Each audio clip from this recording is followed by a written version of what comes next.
Adele. I have she, her pronouns, and I'm a first generation Korean American multidisciplinary artist working in botanicals, photography, and activating public spaces in Washington, D.C. And yeah, like Kiki mentioned, I know her because we're in the same cohort and I love her so much. And so a little bit about my practice. I'd say my practice situates itself in the liminal spaces between pain and healing and amplifying the narratives residing in those moments of transition. And I strive to cultivate fluid and collaborative Skillshare spaces, nurturing an intergenerational and transcultural dialogue that centers around art-powered activism. And something that I've been exploring during my time at the Corcoran is the intersection between botany and the human connection as a methodology of socially engaged art. And I've been really interested in reimagining the language of flowers as the touch points where the multiplicities of identities and stories, which is inherent in socially engaged work, is being honored and amplified. And like ethical practices and community engagement are extremely important to me. Like I'm very conscious of like art washing when it comes to public art and the domino effect of gentrification that results in displacement. So I've been really diving deep into what it means for my practice as an artist to serve as an instrument that builds community power. And in extension, like how could I not also consider ethical practices in the sourcing and fabrication of the flowers that intersect in my work? So, I've been doing a lot of personal research, speaking with different artists whose work engages different communities and with local florists, where the foundation of their practices are mindful of the entire life cycle that exists in their work. And one common theme that consistently remains is that in both realms, in social practice art and in floral design, its through line is bound in the desire for human connection. Like, for example, like I recently talked with Little Acre Flowers, which is DC's only 100% locally sourcing florist. And they spoke about their longstanding relationship to the local flower farms and the growers' relationship to their flowers. And even in the importance in educating people about seasonality. And I feel like this is just personal, but like we've come to expect to get exactly what we want, like when we want it, like in this era of Amazon. And we've lost the art of embracing the natural cycles around us. So yeah, a lot of our relationship to nature and with others are within the system that thrives on extractive and transactional practices. And so Kiki, like your exploration of art and nature and technology is really onto something critical. But having said all that, I thought I'd provide some examples of flowers in the world that inform my work and process. I saw these images recently of the people of Myanmar protesting the junta with their national flower, the padak. And they believe that the padak tree represents their strength and flower symbolizes their love, romance, and youth. And in this moment, the flower is their resistance. When we think of history, like the flower power movement of the 60s, in the US, and the image on the left was photographed by a man named Bernie Boston of this man placing carnations in guns during a protest in the National Mall in like 1967. There's a French artist and designer, Mr. Bleck, replacing guns with flowers and vintage historic images. And I think we all know Banksy, like Rage the flower thrower, like instead of a Molotov cocktail, it's a bouquet of flowers. And then there's Makoto Azuma. He's a Japanese botanical artist, and he explores flowers placed in various circumstances beyond the boundaries of the natural world. And some of his flowers went into outer space, and then others, like he froze, which was really awesome. And he also did a series titled Flower and Man, which were, a series of experimental scenarios that focused on the relationship between flowers and humans on Earth and in human activities. So they took flowers diving, and then they took flowers skydiving, and then also getting suplexed by a wrestler, which I love his work. I think it's amazing. And then Flower House was this project by Lisa Wad, who who started her career as a florist, but now identifies as a botanical artist. And she bought a foreclosed, blighted home in Detroit where they created a 3-day large-scale botanical installation inside and outside of this house. And it was created by a team of like 37 designers and over 100 volunteers. And afterwards, the lot was transformed into a public flower park. This is work by Kapwani Kiwanga's Flowers for Africa series, which is a continuous project where she researches archival images of events commemorating the independence of African countries. I mean, to her, the liberation from colonial power is not commemorated through official documents or historical photographs, but through seemingly minor details. And she reinterpreted the flower arrangements that she saw in these images and lets the flowers decay over the course of the exhibition and composting them at the end.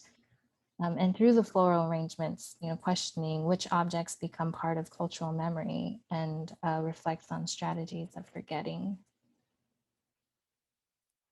In 2003, Anna Choulet created Bloom, and this is a site-specific project for the Massachusetts Mental Health Center in Boston, where she used over 28,000 flowers and 5,600 square feet of sod through an abandoned psychiatric institution to mark the persistent absence of flowers in psychiatric hospital settings. It was open to the public for 4 days, and afterwards, all the flowers were donated and delivered to residents in shelters, halfway houses, and psychiatric hospitals. And Lewis Miller, he's a florist in New York City right now, and he's known for these really incredible floral flashes throughout public spaces in New York City. And I know these installations cost up to like 10 to 15,000 a piece. So he really goes big.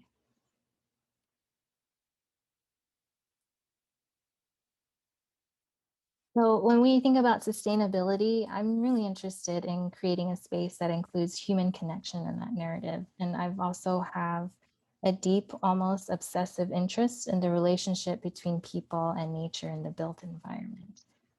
So I love taking photos of greenhouses, like I've traveled like the country doing this, conservatories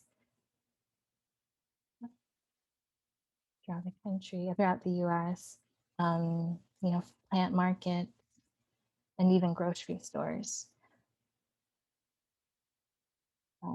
which kind of takes me to what I'm currently working on, which is called Floralscapes. Floralscapes is a multi-site botanical public art series that centers art as a catalyst for change, as the living murals are an expression of community power and a rejection of gentrification and displacement. And flowers are the medium, not only because they are what I remember most in my happiest childhood memories, but also I believe they are a microcosm for what happens to people and communities when natural paths of connection are severed through the inequitable design of the built environment. And so what happens when radical community care through coalitional labor and mutual aid, through solidarity over charity is an option? And how can socially engaged art serve as an embodied practice of care?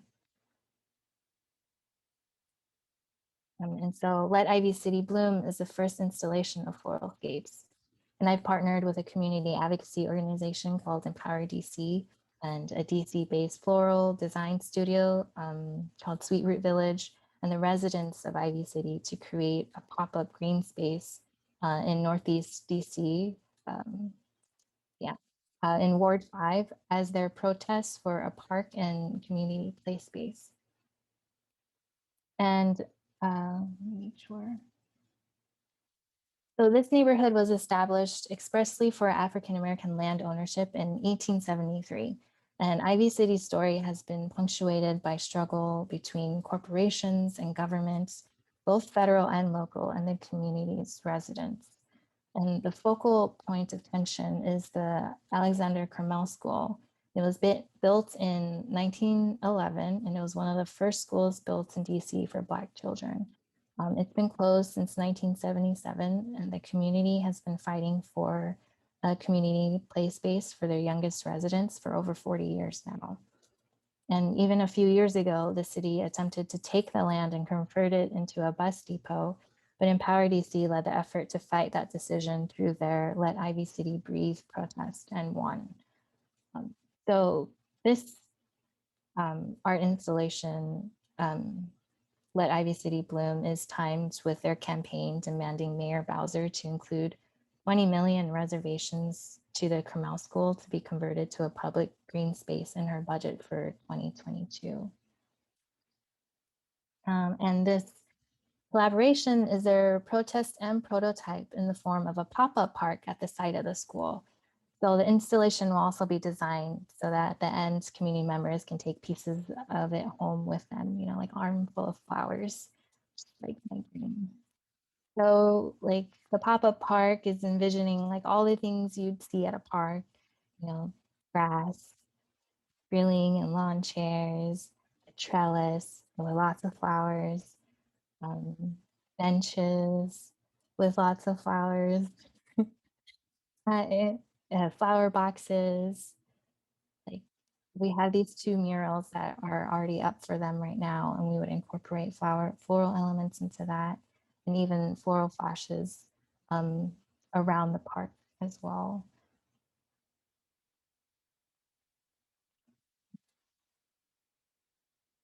And even flower workshops, like, you know, flower crowns, and hopefully like a truck for people to make their own bouquets.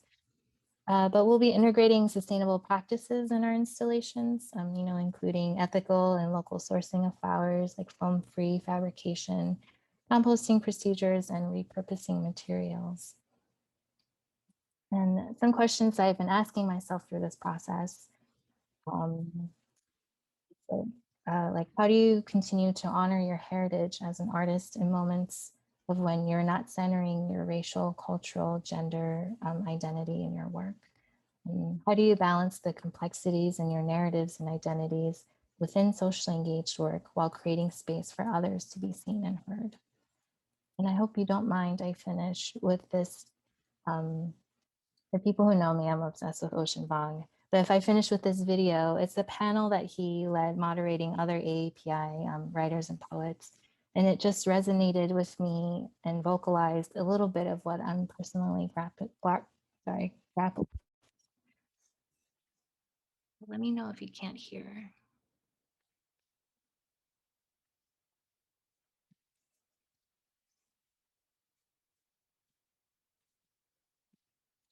You know, writing out of a diaspora that has so few, you know, and I think particularly Southeast Asian identity, someone shared Southeast Asian roots, you know, one of the great challenges of writing as Southeast Asians in America is Asian American as a moniker becomes so monolithic. But the reality is that Southeast Asians have the highest high school dropout rates. And we are the first generation that's coming out of a rupture and trauma.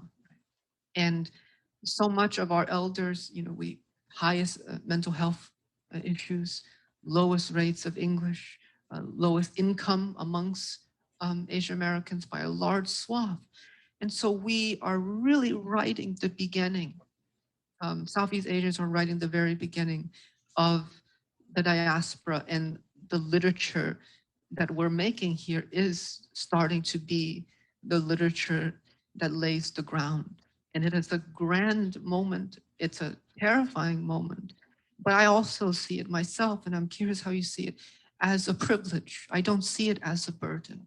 It's a privilege to be able to look at us closely and under the power of language and writing, render ourselves the way we see fit, because for so long, it is others who've written about us and written over us. And I'm curious, you know, as a Khmer writer, coming out with a book very soon, a beautiful book, you know, how do you navigate your position in this beautiful beginning of a great legacy? Thank you, Ocean. Um, I just want to say, yeah, that's a really big question. My goodness. Um, Ocean, you were the person who taught me that a community could just mean two people. And I always carried that with me. When you told that to me, you said, you only need two people to make a community. So thank you for that. Um, I think that growing up like in Lancaster, Pennsylvania, as a daughter of refugees, I was very isolated. So I didn't see myself reflected in literature. If we got to the Vietnam War in US history, Cambodia was maybe a sentence or two, or maybe like a little paragraph. Um, so I feel really honored to be able to write um, poetry around the Cambodian American narrative.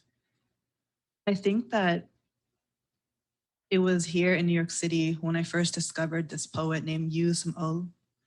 And he's a Khmer poet who actually went to Iowa's Writers' Workshop and graduated in 1968. And then he went back to Cambodia. And that was when the Khmer Rouge, had taken over. And he had to burn his manuscript and he memorized his poems during the genocide. And I think about that. Sometimes I don't know if I'm one of the first writers to lay this groundwork for diasporic literature because he was here. And I think about those who were writing before me and those who were writing when Cambodian refugees first came to this country in like the 80s, and how the white publishing industry was not ready for their stories. So I'm aware of all this trauma gazing. I'm aware of the way that Americans love trauma, love violence, love to ask about my parents' traumas. And I think that, you know, I consider myself second generation Cambodian American. So to carry these histories that I've inherited, these traumas too, I want to be very careful about not perpetuating that violence. And I want to be careful to not gaze at my parents' traumas in the way that history books have done that, the ways that maybe white scholars definitely have done that. Um, so I think about tenderness a lot. I think about desire and how that is an act of defiance too. I think about joy. It's hard to write about joy. I think about reclamation and resilience and trying to understand what that means, what it means to honor those who came before me, my ancestors, those who may have never dreamed of me being here on this stage. Um, so yeah, I think there's a lot to navigate when it comes to just creating a narrative that is fuller, and that is just how do we come at our stories from many different angles so that we can create a fuller story.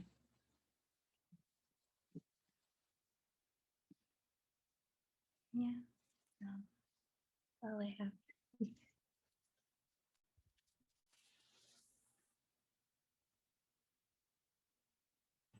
That was amazing. I got a lot from that. I related a lot to that. Um, and that was on a lot of levels very, very heartfelt and regenerative. Um, thank you so much. Where's Adele? There you go. Thank you so much for sharing that. Let's get some questions out there. Let's throw some questions out there, guys. Can I ask a question? So your work is really, really beautiful, and also I really like Ocean Vuong as well, and I'd recommend that everyone try and get a copy of his book. He's great, and he writes with a lot of tenderness, which I think is a really lovely thing. And I feel like your work has a lot of tenderness in it as well. I was just wondering, because it's so beautiful, and I think this is a big problem with public art, is that sometimes it's co-opted by people with capitalist interests to like up property value, basically to make places more appealing to live. And I was wondering how you avoid that happening, because your art is so appealing and sort of sellable in that way. Yeah, that's a great question. And I think that's something that I continuously grapple with. Like every connection I make, every person I talk to, um, I think one thing I've been consciously trying to do through my process is really, not only getting to know the community, but who rally around the community, and um, respecting those boundaries in a way, and knowing that I'm an outsider. And so, um, Empower DC has been doing work with Ivy City for over 20 years now. And so I've been really taking their lead and who they want to collaborate and who they don't, and who they trust and who they don't. And there's a lot of tension between Empower DC and the community, and Ivy City and the government. And so I've been very conscious of, even if I do have people I could connect with in the government, being very open about how I communicate these ideas. And if at any level they're not comfortable, or it's a direction they don't want, I don't go for it. And so really taking their lead. But yeah, it's a work in progress. I think it's different for every community, for sure.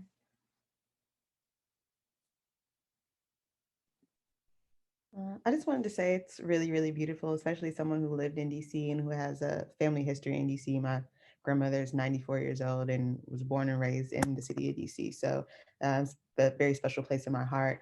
I did want to ask if you guys have like talked with, probably because I've heard of Empower DC, Calabash Tea and Tonic. She has two locations. One is by Howard, but one is very close to Ivy City on 12th Street. And she's an herbalist, and I believe at the location on 12th Street, she has like herbal gardens around, and she does courses and stuff like that, and very like big in the community. In any part of DC that she goes to, she tries to like really integrate into the community and hire local people. So I think it would be a really good fit for the park that you were talking about, because she does hold classes. And I don't know, when I think I like love flowers and all that is beautiful, but I also like to learn about how they can help our bodies, and more than just mentally, physically. So I think that would be a really good connection. Thank you so much. I'm definitely gonna track her down.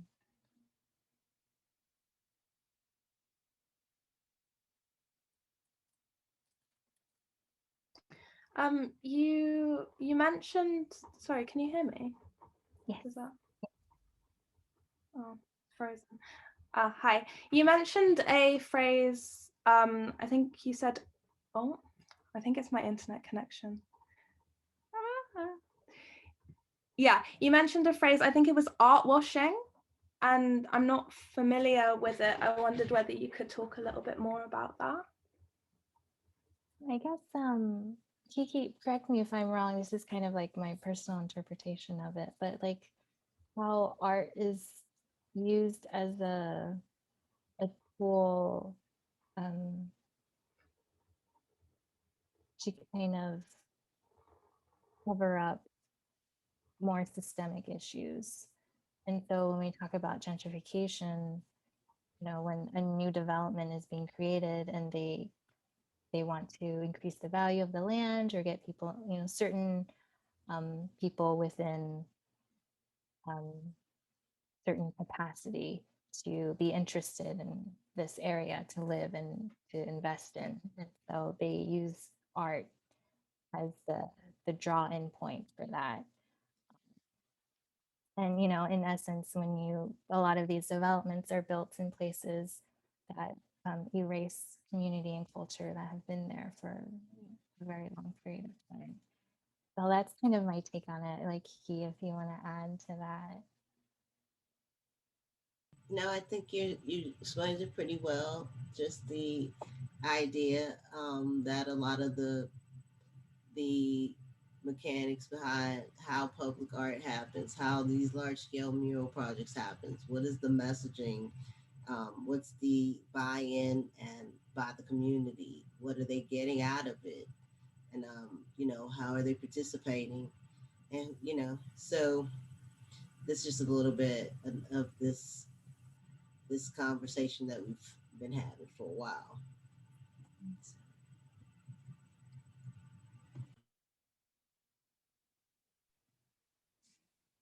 I really enjoyed your presentation, like a lot. I'm smiling because a lot of the work I'm trying to like transition into is like plant based.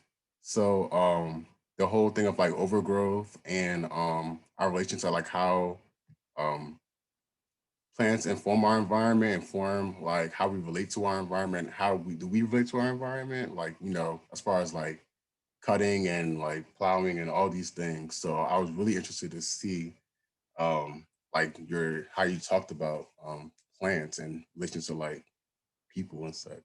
So I guess my only question is like, can I like volunteer with you or like stick around or something? Because a lot of my work now is like plant based, and that's a lot of things that I do now. So just trying to make it. Yes, you Yeah, can.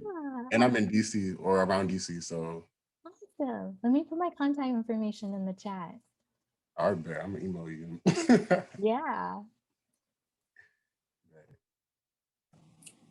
I have a quick question about community outreach and kind of like the first steps you took into getting connected with some either pillars in the community or just community members in general to get them involved with a project so inclusive and like beautiful and community driven like that, to kind of spark up interest to brighten up the community and make it bright and beautiful as it should be, like the people there.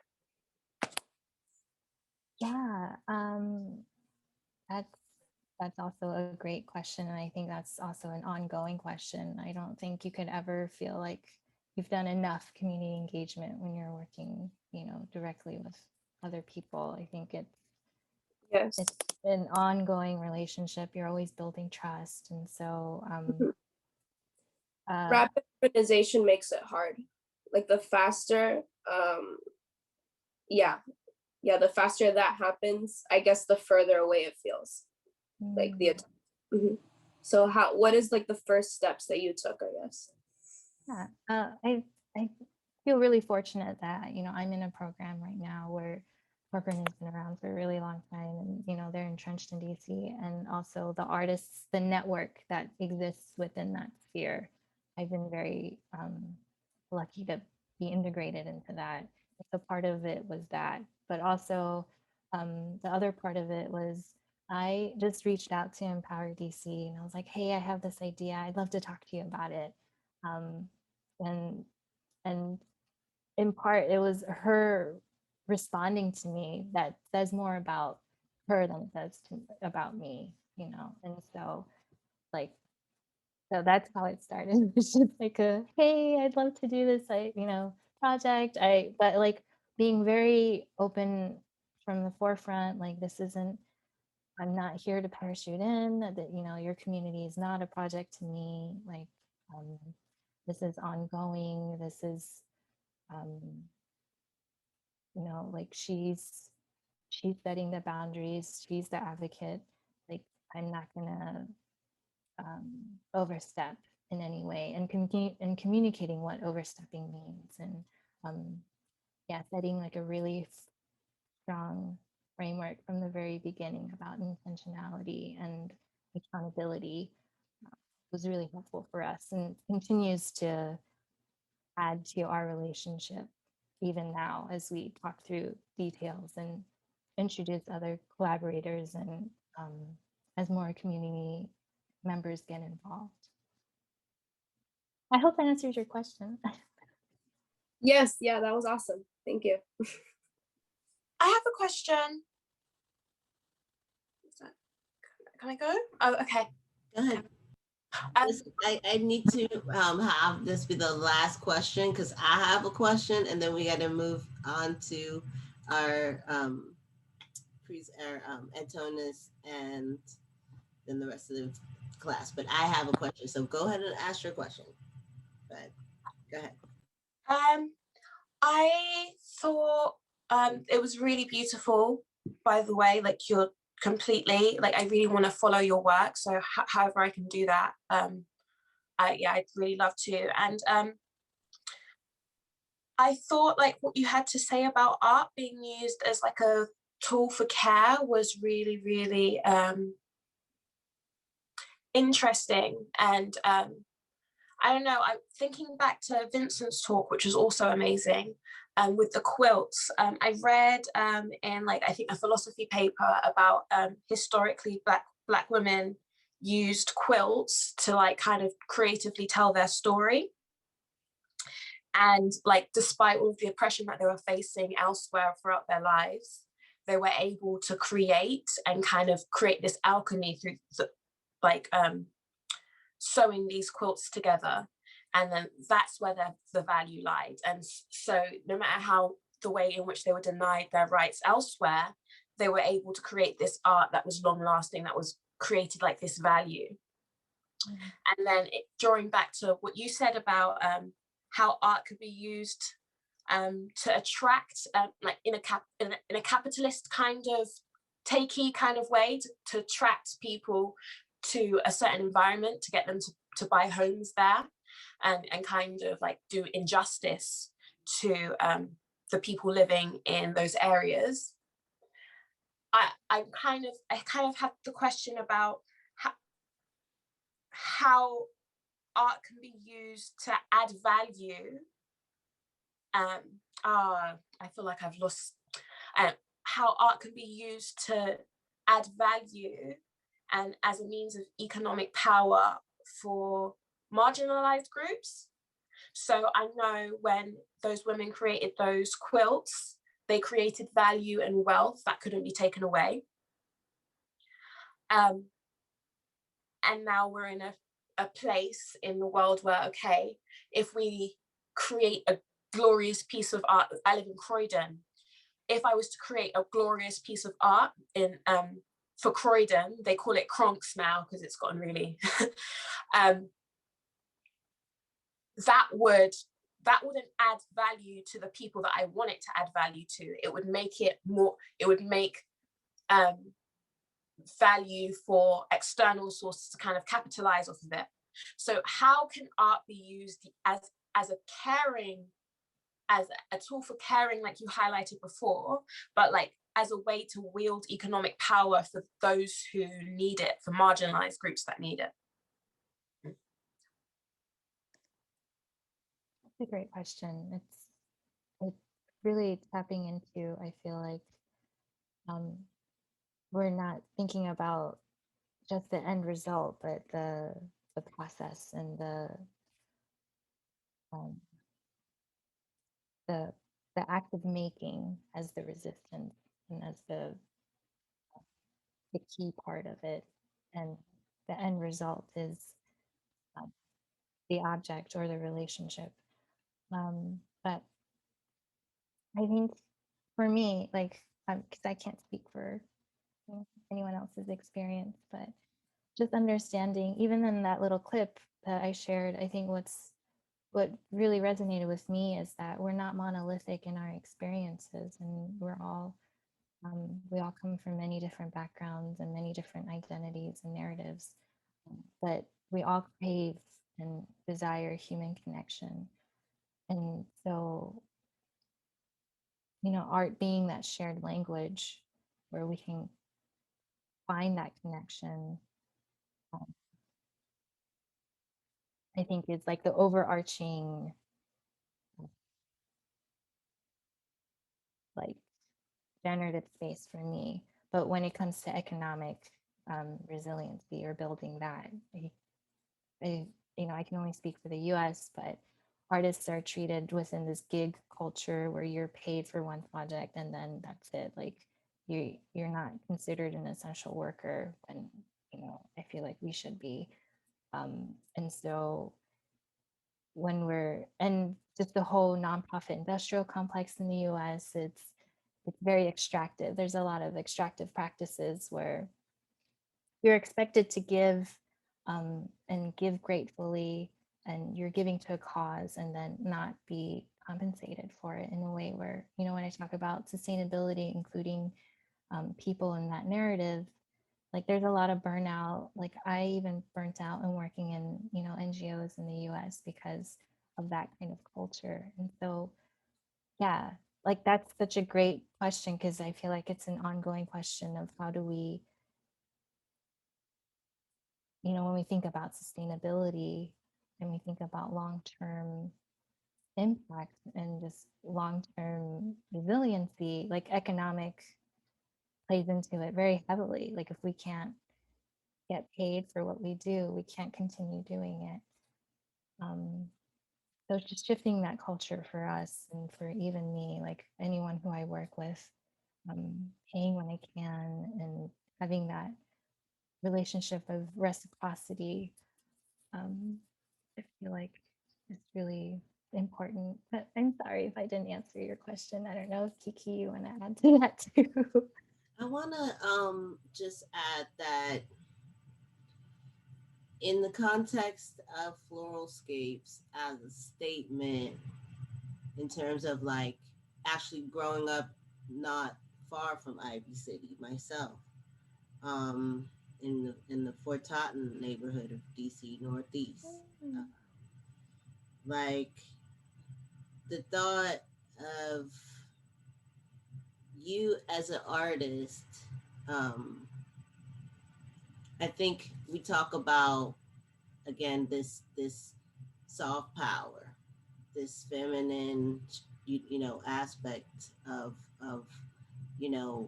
how you're approaching making a really important statement about using places that for the good, for the children, for the people, that otherwise would just be blighted and left there.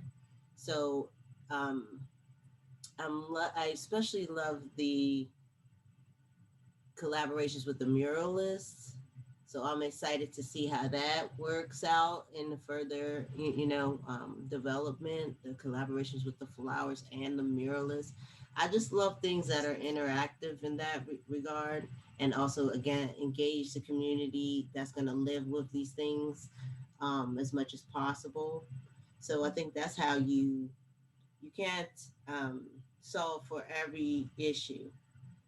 But when you as an artist, and this is gonna kind of go for every person, you just have to prepare for there to be all kinds of questions from all kinds of people about whatever it is your work is about. That is just the way. So, somebody said, well, why didn't you use red? It's not that I have something against red. I just went with blue, like it's kind of, that's just how, people approach art from a critique standpoint, first and foremost. But like, here's the beginning of a lot of different opportunities and statements that are going to go and travel and spotlight areas of trying to me, what is really important is to make DC a place where artists can create on a large scale. I think for this particular city, that's very important, that neighborhoods are enlivened and engaged through art.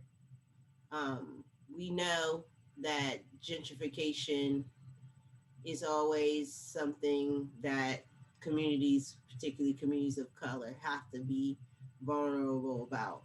But I think this generation of artists are pushing back in different ways against that, model through these things like we're learning about public land trust and community gardens and things that are, integrative and give back and teach things teach things that are important to young people, and then kind of shed a light on what is possible. So by showing Adele's work, I'm always just hoping that you guys see what is possible in your own reality. That wherever you are right now, there's possibility that you could do something just like this that is huge and brings the community in. It all it takes is one person, and she has her story to tell, and it's going to be about her story. And to the extent that everything is meant, with a positive intention towards the community and giving back and sharing the process. So that in itself is like inspirational on a lot of levels, and what's going on in the world today as an artist, as a woman of color, making just a beautiful statement in her way, in her unique, authentic way.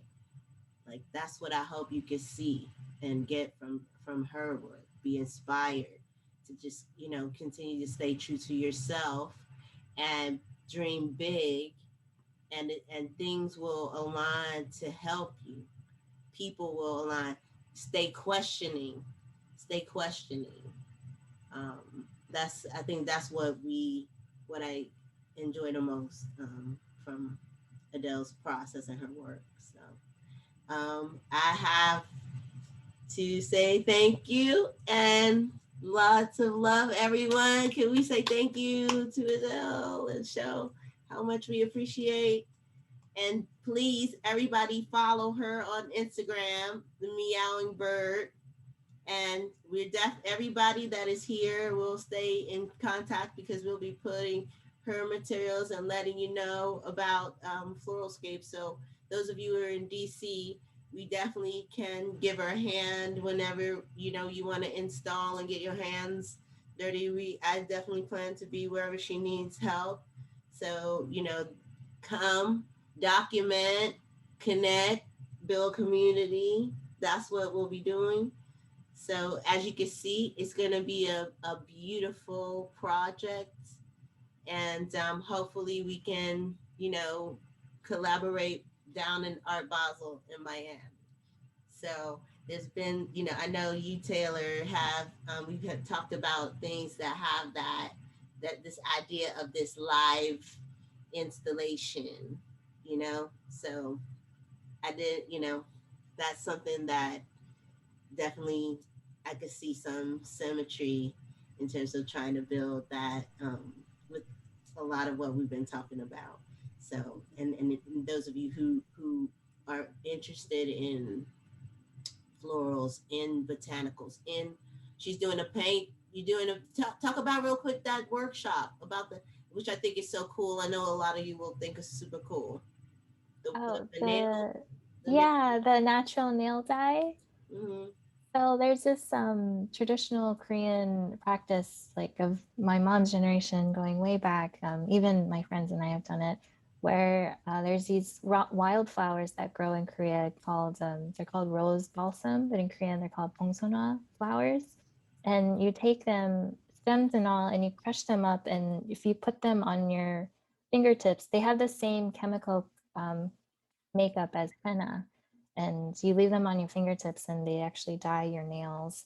And so my workshop, I'm kind of still working through. I've teamed up with Fiber with a Cause and Dreaming Out Loud, their community garden in DC, and they're growing some of these flowers for me. And I've also sent out some seeds to people locally.